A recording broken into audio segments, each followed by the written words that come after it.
Part of it is understanding your place in it, but part of it is also understanding how other people work because the culture is important.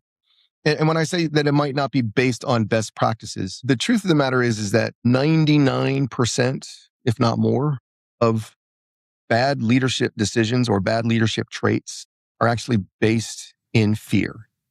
So I can take every single bad leadership trait, like micromanaging, and I can trace it back to one of the fight, flight, or freeze responses. And depending on what kind of person you are, it could be all three.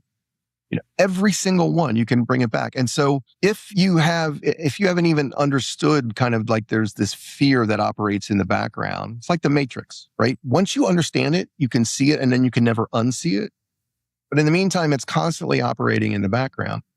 And so that fear informs you how to lead and do your things right now and informs the culture. For instance, if you're concerned, if you think that people are not going to do their jobs unless they are in the office from 9 to 5 and you can watch them every day, then that's going to influence how you lead. Because really what you think is that people are lazy and that if you're not there to watch them, they're not going to do what it is that they need to be doing. They need to be watched all the time, right? That's a fear. And so that can come out as micromanaging, that can come out as not wanting to be flexible at all in terms of work hours or kind of benefits that get out there. But you can flip the whole thing on its head if you kind of look at that fear yourself and ask yourself why it's there and deal with that fear itself. Because the example I like to use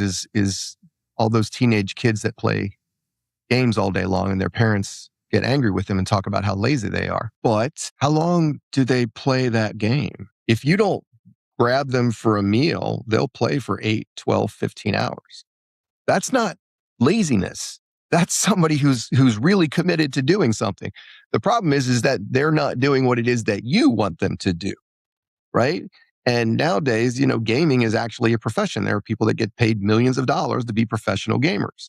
And if they were lucky enough to get one of those, then everybody would talk about how great it was that they practiced for so long and what a hard worker they were when they were busy playing video games all day long instead of doing their homework. Once you realize that you can lead with a stick, right, where you're hitting people, you can lead with carrots. When you come to the realization that most people are not lazy, it's just you haven't figured out the right way to motivate them, then your whole world opens up.